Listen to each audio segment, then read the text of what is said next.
60.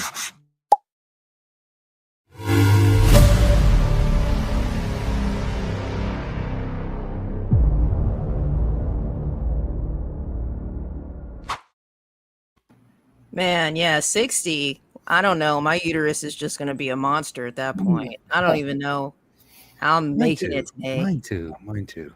Like I said, I don't know where mine's at. Mine ran off long ago, so we're just rolling free with that one. Getting up to an age we're talking about. We're talking like we did as kindergartners and stuff. I gotta go pee. Well, before we get into it, and we'll get into this a little bit more, he's been working on an album, and that's like next Thursday. So keep your peepers peeled for that. Hard copies, or am I gonna have to Spotify it? It's gonna be Spotify, YouTube, Apple Music. I believe it drops on there. A couple of other platforms, and then my hard copies. I haven't gotten them ordered yet because I'm waiting for one more song. Well, we can talk about that a little bit. Let's get into this Bluegrass, baby.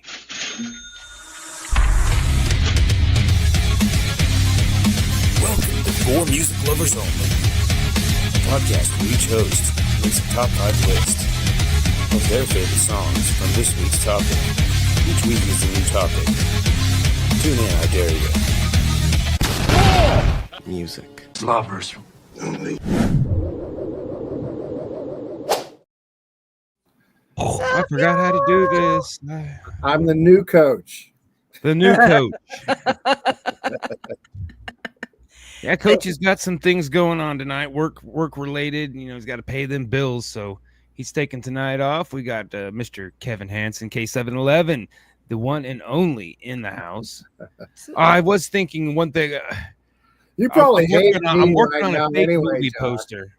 I'm working on a fake movie poster for us that the Art Assault the movie actors who would want to play. I got the guy that's going to play you, but I don't know who I want to play me. But that's just for fun anyways. This is episode 127 of For Music Lovers Only, the podcast. We're going to be talking about bluegrass music, and I had forgot how much I knew and how much I loved. I used to listen to a lot of bluegrass, not so much anymore, and I mean, maybe a little bit more, but it's heartbreaking. It's heartbreaking. Yeah. All of the music breaks my heart, but I don't think you can break it anymore. So it's like, well, and there's such a strong connection to bluegrass here because the Walnut Valley now. Oh yeah, yeah. And we got some world famous bluegrass bands. Yeah. I approached it a little different than I normally do. When I first retired from the Army, I started taking photos, and oh my gosh, I went to so many because I was going to every show I could find, 7 days a week, 8 days a week, 9 days. I just kept going because I couldn't sleep, and met so many bluegrass bands from all over the place. And so what I did, instead of just going through and looking at lists, I went through my album collections, my CD collections, and found all the bands that I either bought from that it came through Wichita, or I do know because they're in Wichita. So what you're telling me is going to be a challenge to make a playlist. That's what I'm hearing. But no, not at all. Challenge accepted. I bet you I could. I got like 50 bands. but I got to the top 5 already. Well, kind of top 5. There's a few that could have been top. Any day I could switch this up. I also any moment I could switch it up in the next 5 minutes. And I cheated a little bit. I'm not gonna lie. I got 6. in no particular order. If you want me to get started now, you want me to get started? No, not yet. Okay. You said we weren't supposed to talk, Josh. Rushing through it. Well, we usually give it, 5 minutes. And what I wanted to say, we are still recovering from this weekend and the total disaster we had with our art. Though. I definitely don't want to talk about that today. What disaster? I thought we would bring it up afterwards, but bluegrass is, like I said, it's community based, and I don't think you can fully get the sound of a bluegrass band recorded on any kind of audio. It's something that the live experience is what it was, because it started. I mean, the real bluegrass started when the country that we know of America is founded. the immigrants and the slaves were making this music, and of course it wasn't called bluegrass then. It was just called mountain music or whatever. Hillbilly. The banjo. Hillbilly. The banjo originated from Africa. It was the banjar is what it was called, and it was made out of gourds. Yeah. But when it got brought over here, when it got took over here, that culture remained, and so it's like the English and the Irish and the Africans. This is what bluegrass was. And when it got popular and earned the name, that was when the music industry was trying to make a dime off of it. And so it had a really short-lived thing, and then it turned into country music. You know, they kind of lost a lot of the aspects of what bluegrass is. A lot that we call country. Right, and a lot we call bluegrass now came from the Deep South. Well, yeah, the Appalachian Cajuns and all that, and that's why they were, they couldn't afford instruments, so that's why you hear saw blades and jugs and washboards, mouth harps and spoons and washboards. Right. Whatever you could play, especially and that was like how families bonded too, was just playing music. So the easiest instruments to play is what happens, learning how to sing if you could afford like a piano, anything like that. Bluegrass a broom with a clothesline on it, hooked to a horse trough. Yeah, and it was it was volatile times. There was a lot of moving. You'd have to move a lot, so you can't. Like I said, you can't take a piano, but you can take those songs with you. And that's how, like I said, sometimes you'd have to, bounce out of the house without anything but what was on your back and, maybe your rifle. And so the songs that you wrote and you set around them stories, them campfires and all that with your, like you said, with your family and whoever your neighbors, because it was all a community. I mean, it was really a community thing. They didn't want any help from anybody but the people that they were around there with. So strange. I feel like somebody might have taken a banjo to war and then got everybody killed. It's like, oh, I hear a banjo. There they go. Well, they always play them damn drums. I never. Every time they marched, it was drummed. Yeah, I didn't understand that. It's like, no, be quiet. The one guy with the banjo. I want to find him. I can feel that he existed in my soul now. He's probably buried in some Civil War for sure. Civil War place. His banjo's trees growing around it. All right, Coach K711. Give you the coach sounder. The assistant coach. It's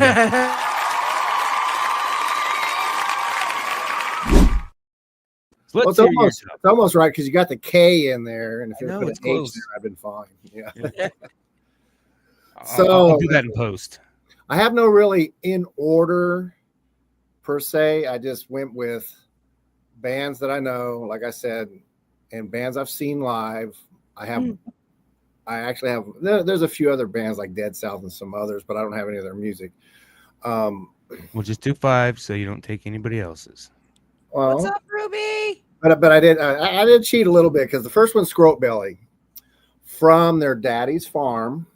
And if you listen to the Daddy's Farm 1, 2, and 3, it is a really messed up family. They're all got needles in their arms and they take drugs and my daddy beat me and everything. But one of the reasons I picked them, they lived 2 houses down from me one time, or some of the members did. They used to practice there. So when I first moved in here, story time. I would go out front in my yard and I'd hear this music playing. I couldn't figure out where it was coming from.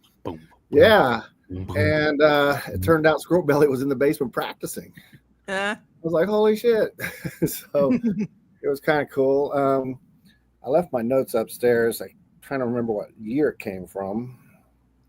It's not hard because I'll just go straight to the album here.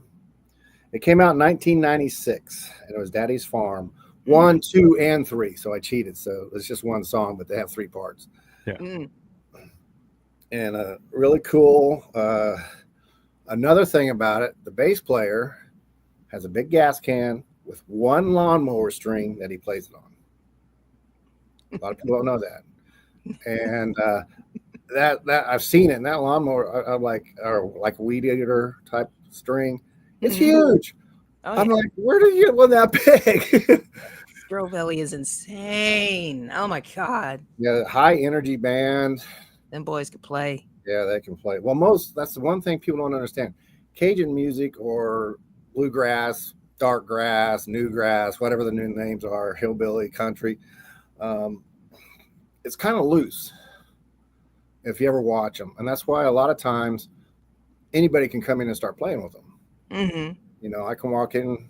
That's the reason I love doing the washboard. Not anybody. Man. Huh? Not anybody. You have to have a little bit of talent to walk in on there. You just can't just stop it. But not somebody who a novice could not walk in and play bluegrass. No. Somebody who's been playing guitar. Well, or banjo. Okay. I have been around a little bit, so maybe I am not a novice, but I've done it with some pretty, with the washboard, you just got to keep the beat because they usually won't have a drum, or if they do have a drum, they have a kit drum, a trash can kit. And talking about having a trash kit, my next one is Carrie Nation, Andersonville. That song is so deep and so sad. It's probably the saddest song on the damn planet. Because if anybody understands what happened at Andersonville, there's a huge history on it. And, it was basically a concentration camp that the Union soldiers had that they kept the Confederates in. And they ran out of food, ran out of water, had nowhere to sleep. Dysentery was killing people left and right. It was horrendous. In fact, I think it was the first time we ever had a general or colonel or whoever ran the camp was pretty much put up for war crimes. Yeah. So, but that song, and it's long too. Little side footnote: when I was playing with that folk band, with the group later we became the Flint Hills Fairies. 3 of us did anyway. We actually started covering that song, and I was playing bass on that. So I guess I got more experience than I let people know. I just don't play live that much. And this album came out, and it's on the album of Hatchetations. Of course, it's Carrie Nation and the Speakeasy, the Hatchet thing. It came out in 2013. I figured it was longer than that, but I guess not. That was like 12 years ago. It's long time. Well, that's right when I retired from the military, so that makes some sense, I guess. The next one, these guys actually got banned from the Muddy Roots, the Peculiar Pretzelmen. And heard of them. Huh? What? I haven't heard of them. Because they're banned. Well, they're very interesting band. It's 2 players. One guy plays drums / percussion. He has a bicycle tire with the card in it. But he also, the guy that plays the main instrument and sings, he plays mainly a bunch of different box guitars. And then he also has pots and pans up there. Yeah. And the song is called Dirty Susan. Is that the song that got them banned? No, That's what I was thinking. The song, most of their music is really, I don't know. This is a band you got to listen to. It's not your traditional Cajun, but it's very interesting because he has these trash can, the metal ones that he beats on. He has a regular drum set too. And then a bicycle and all these different types of cymbals. And then the guitar guy has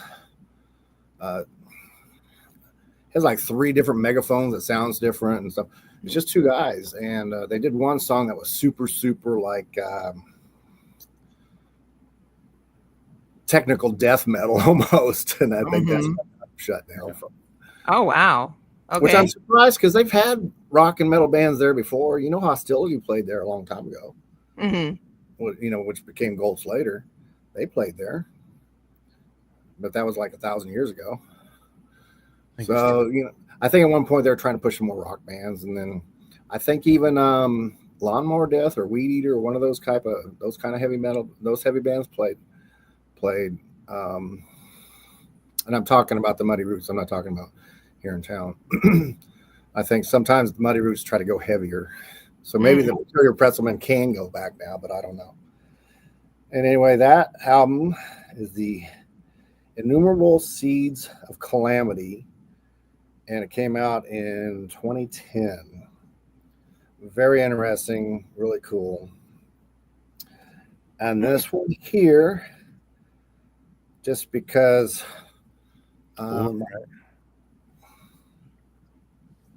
this is number 4. Yep. Mm-hmm. Okay. Just keeping track. Threw me off there for a second. It's the Punknecks. Okay. Now it's not Polly, but it's the Punknecks part. And because they're a little bit more bluegrassy than she's a little more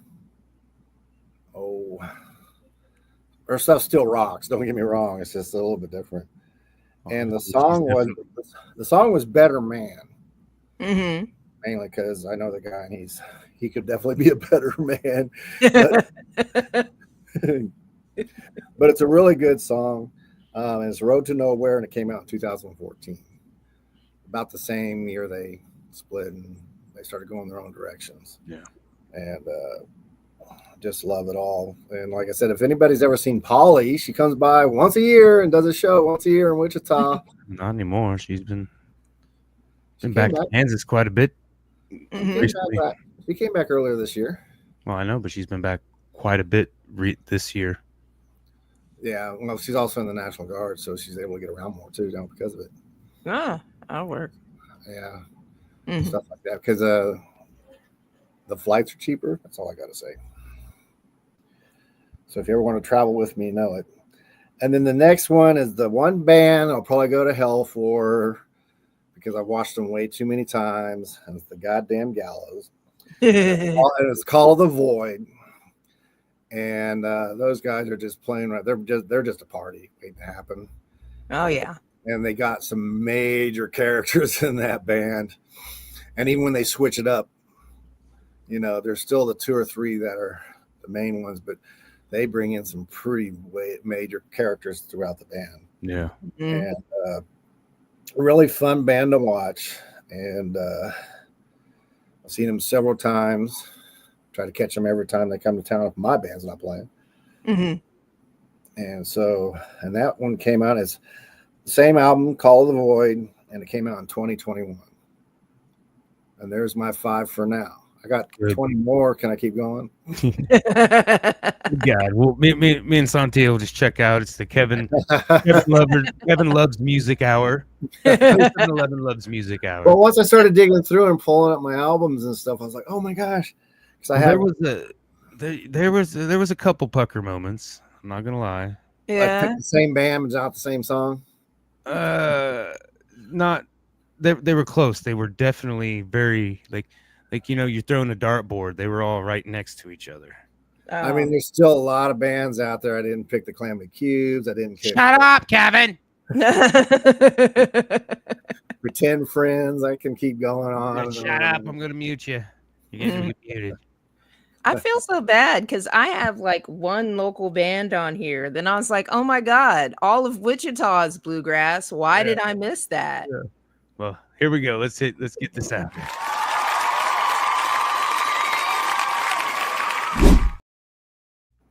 It's me. Yay. Encore. Wait, she hasn't done it yet. I have had the shittiest week. Oh my God, guys. Like it's been stressful, but I work really well under pressure. But I also am like completely manic, and I'm one inconvenience away from burning down this city. Yeah. But you know what saved us all? Bluegrass. Bluegrass saved Wichita, Kansas. I'll tell you what.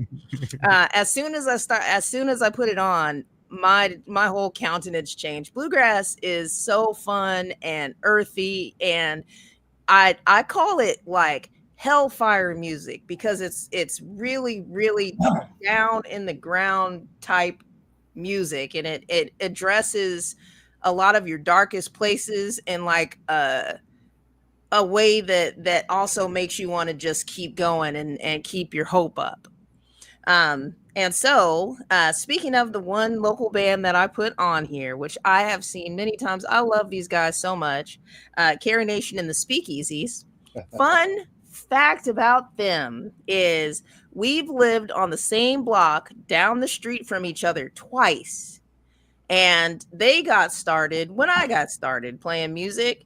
And every now and again, I'd be at my house and there'd just be a whole ruckus down the street. And I'd be like, what is that ruckus? And I'd look down the street and there'd be 1,000 people, it seemed like.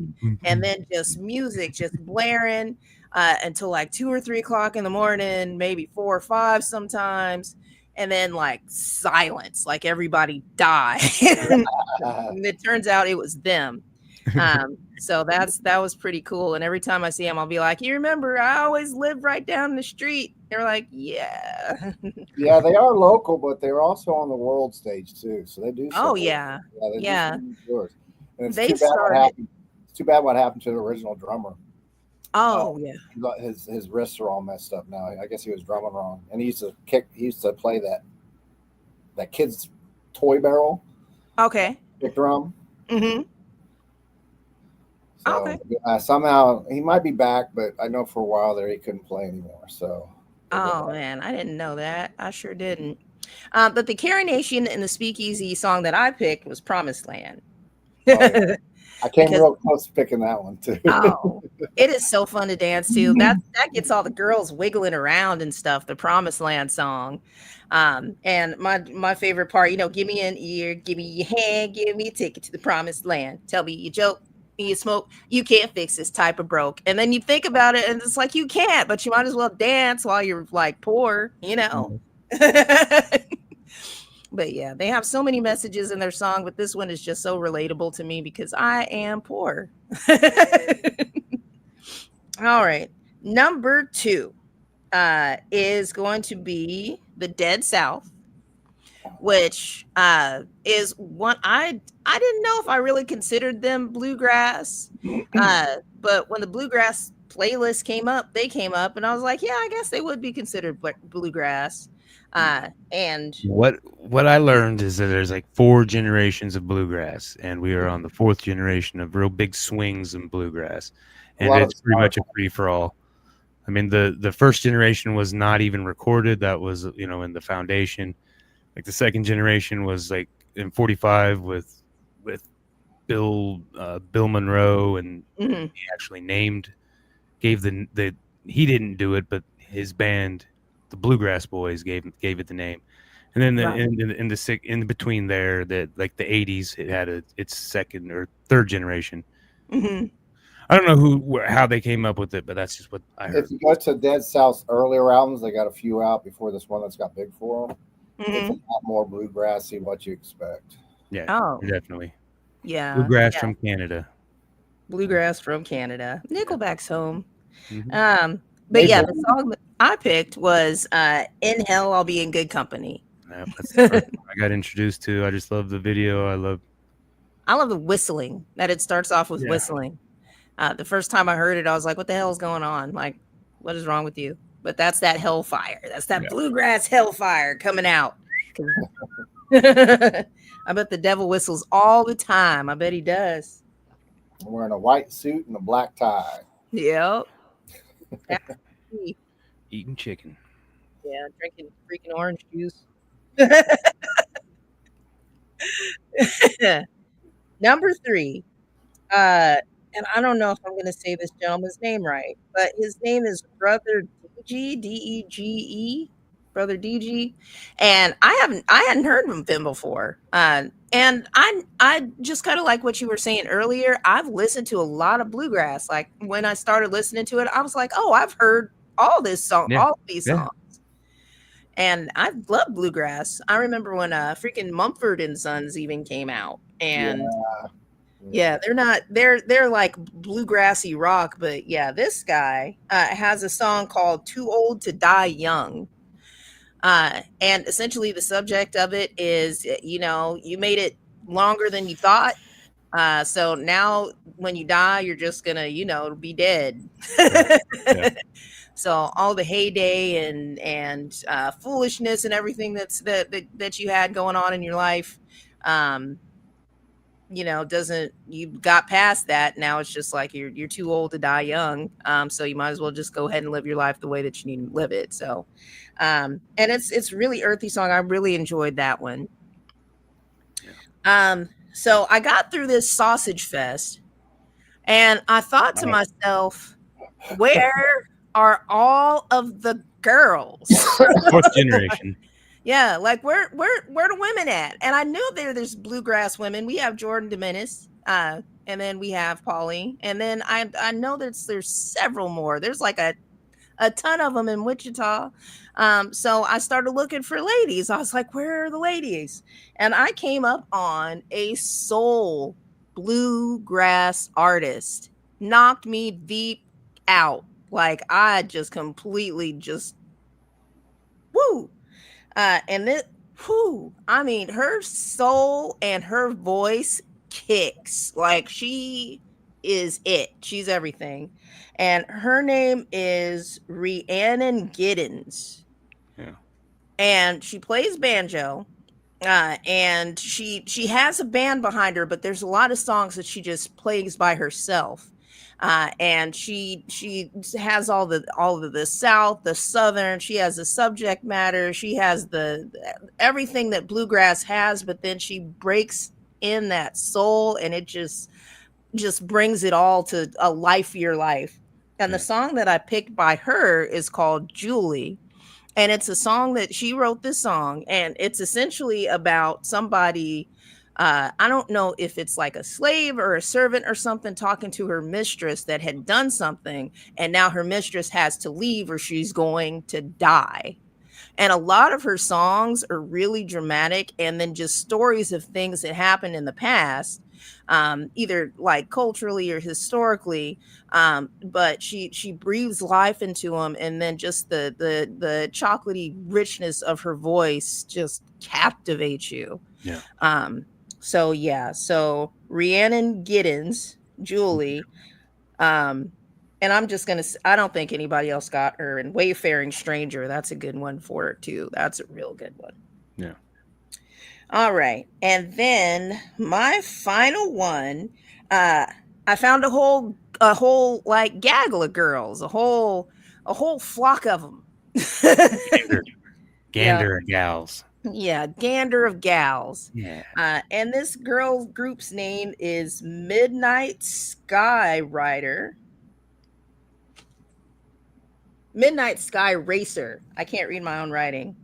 And this song that I picked by them is Breaking the Rules.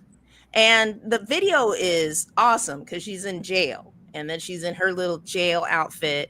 And then she starts singing about, I obey the rules, but I'll break the rules for you, boy, which I have. And I'm still going through therapy because of. But like, they open the gate, and then she just throws off her jail clothes, and she's all fabulous. And the rest of the girls come along, and they're just picking these banjos. Old girl on the tall bass is playing the hell out of that bass. And just the whole song is just a fun, girly song about, just taking a little chance on a little bad boy and, having a little bit of fun. But the rest of their songs are also, they almost kind of remind me of the Dixie Chicks, except for way better. Like, I say the line between country music and bluegrass is very, country took more electric, they got rid of, the stand-up bass and plugged it in. And, got a drum kit, and then that was country music. And ditched the banjo, kept the fiddle, but ditched the banjo. And then all the country music. Like Ghost Town and some others that came through that I consider country. Mm-hmm. They were also in the bluegrass. So I'm thinking a lot of them earlier, probably a little bit more bluegrass until they started, getting a little bit more fame and stuff. So sometimes music evolves and changes. Yeah. And it really is such a fine line because, to someone who didn't, really like bluegrass or something, they would probably just call it, all country hillbilly. It's all hillbilly, Yeah. Backwoods music. Okay. All right, well, good list, Sontia. There's the two gals. I really only seen one, but I did notice there was not very many Yeah, you got to look for them, but there's a ton. There's actually a large ton of ladies that are bluegrass ladies. And I'm sorry, my computer's getting ready to die and I had to plug it in. So if you just see me all up in the camera like this, it's because I'm looking for the whole Busta Rhymes. That's what we call that, the Busta Rhymes. All right, I'm going to click my button.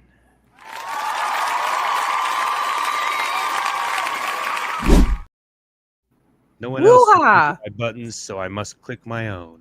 Like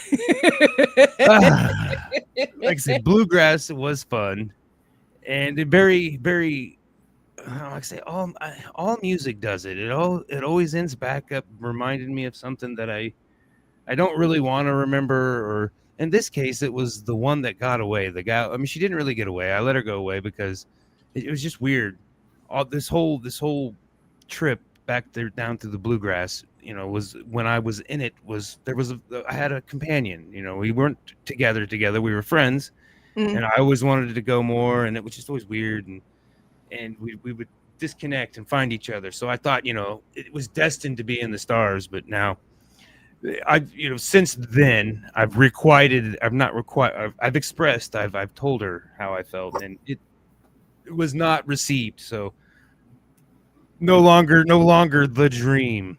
Oh, but, yeah, the unrequited. I understand. Is this a person? This it was requited, I think. It just wasn't received. I don't know. You had me puckering with some Calamity cubes there, Kevin, but I guess you didn't. You said it afterwards. And these two were the Calamity cubes. I fell in love with them immediately. Brooks, big voice, and like I said, I know them now, but we're not like friends. I was so giddy when Joey knew my name at the Yoshi Fest. I was like, he knows my name, they were just so fucking cool. I didn't ever approach them. And like I said, I was there with this gal that I was trying to, woo or whatever. So I mean, I'm not gonna go talk to dudes. I'm trying to, win her over. But Never Had It is my song from them off of I think it's just the Calamity Cubes album. It's the album with the cubes on it. Yeah, they got two out, and the main one is the one with the cubes on it. Yeah, I think they got like three. They got one with them drawing like skateboarders, but they had a lot of movie. They were on soundtracks. Like 6 or 7 sound, maybe not that many. They're on a bunch of comps too. Yeah. But this one's not on the Spotify. I had to go to the YouTube to find it, but I always go listen to it. That whole album is just it just took me back because I remember, we were there together when I found them. I think she had known about them, and she had probably turned me on to them. So that's probably why I liked it so much. All right, number 4. Like I said, I did not have time to type my list. So I am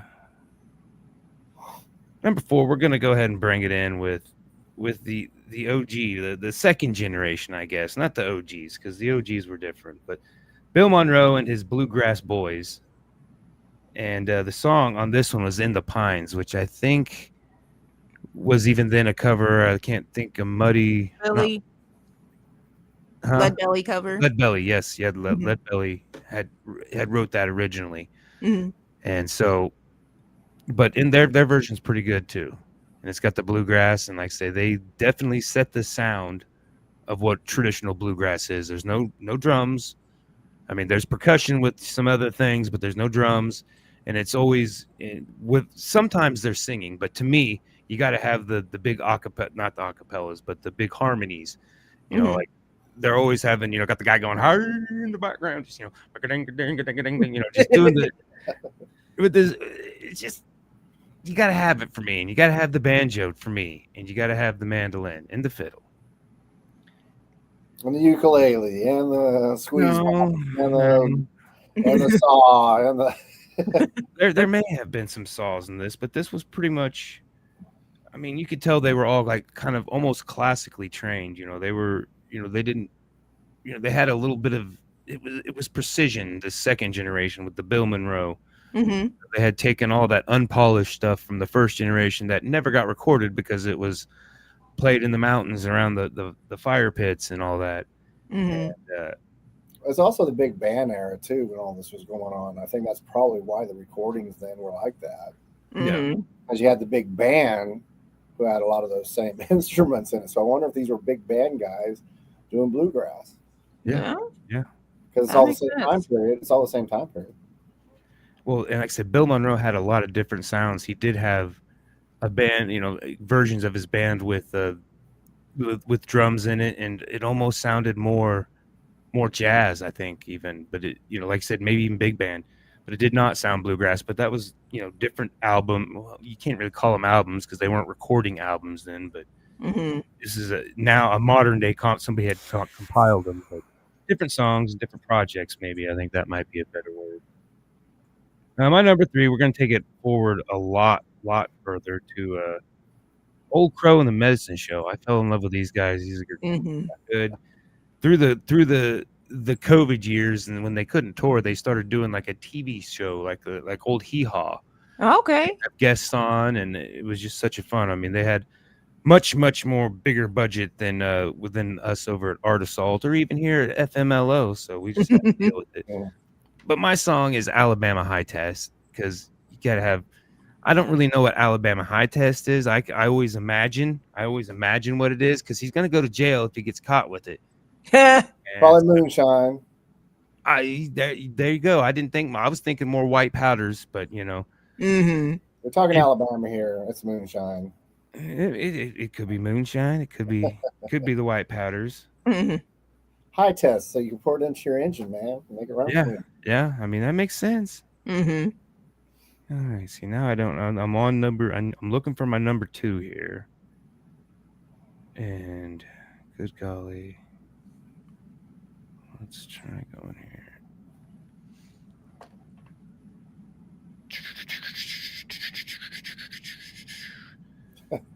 Okay, so I guess we will go with I am 2. Yes, okay, I am 2. Oh, I gotta narrow it down here. We're gonna narrow it down. Number 2 is the band. The band is called Greensky Bluegrass. The song is called "Burn Them."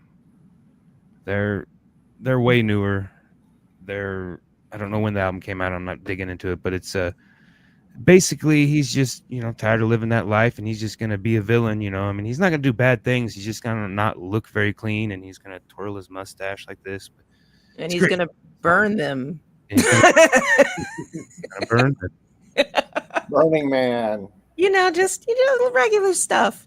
There was, bluegrass had a lot of excessive violence. Oh yeah. It wasn't just like, I'm going to go kill this guy. I'm going to really, I'm going to take his toenails and shove them up his nose. Or I don't know. I mean, tar and feather. There's a lot of that. One of my Calamity Cube song was Ivan, that almost made the list, but it was less sentimental, and it was like crazy. And it was a Joey song, because the Calamity Cube's always like, either Brooke would take the lead, and they just kind of switch off. And I'm pretty sure they did that to their own songs. So Joey probably wrote this one. This was crazy. Have you heard it, Kevin? Ivan? Yes. Pretty messed up song, but yeah. A lot of excessive violence that, just like, wow.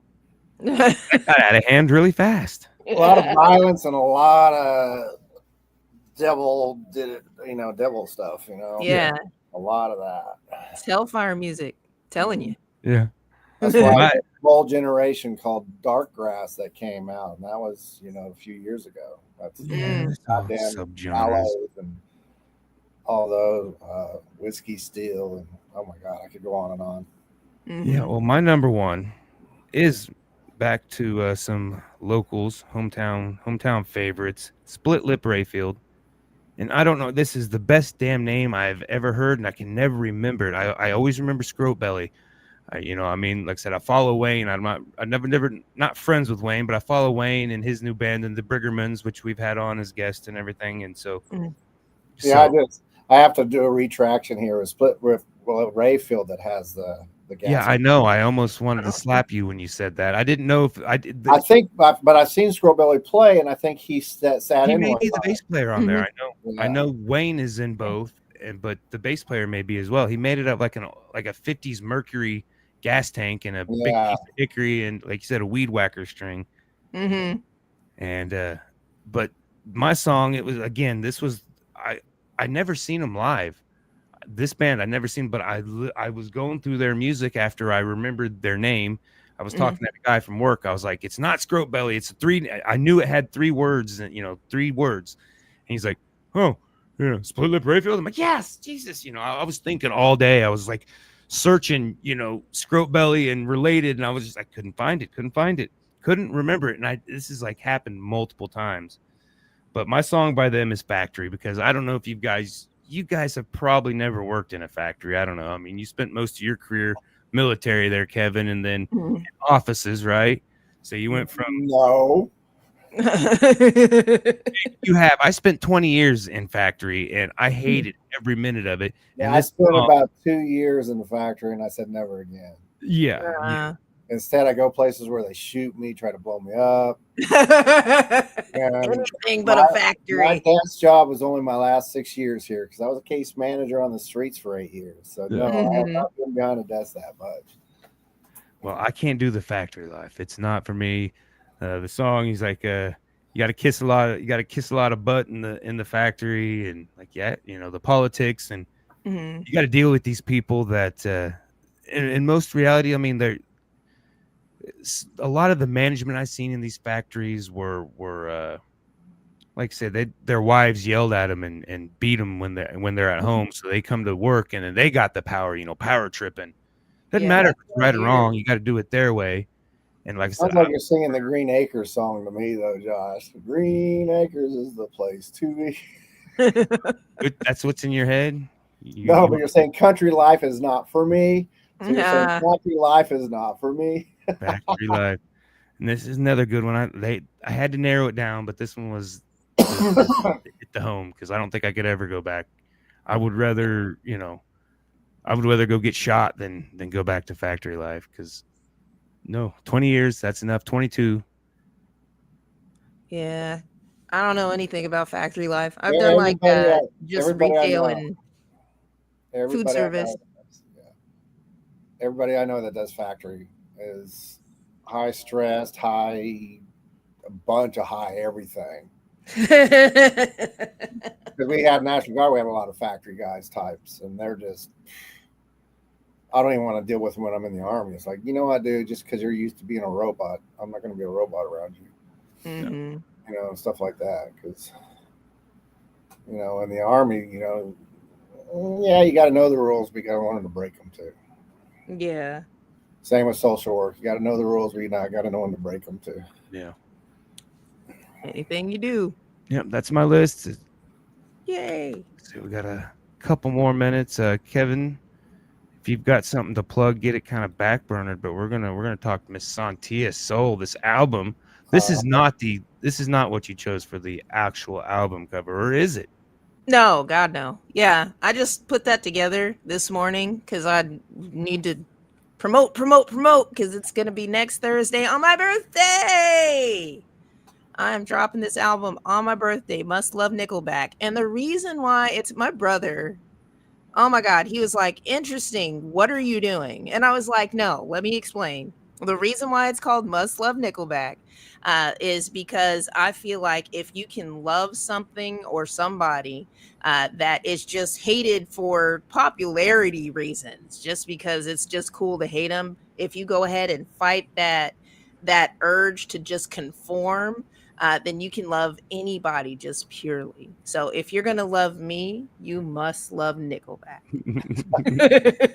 I love the one song Nickelback's ever put out. The one song they've ever put out? Yeah, they've only put one song out. What song is it? They're all the same, but it keeps coming back in the top 40 again. Next time they do another album, it's like the same song. I watched a 10-minute video on why they were trying to figure out why Nickelback was hated, because nobody really knew. I mean, they didn't do anything. They didn't go kick dogs or marry their 12-year-old cousins or anything like that to get any kind of beef. I mean, I think I don't know, but it was exactly, what was it? Oh, Brian, the guy that I want to play Kevin, Brian Posser. I can't remember anything he's been in. He's been in lots of. He's a big guy. I mean, he looks just like Kevin with the black rimmed glasses, but he's a comedian guy. He was on something. I can't remember what show he was on. He was on something, but he said said something he hated Nickelback, and so that just spawned all of this. And they were interviewing Nickelback on this too, and they're like, well, everybody hated us, but we were making way more money when they hated us, so keep hating us, And nobody can really figure. It was just this one guy said it, so everybody started to hate him. And then the other aspect of it was that the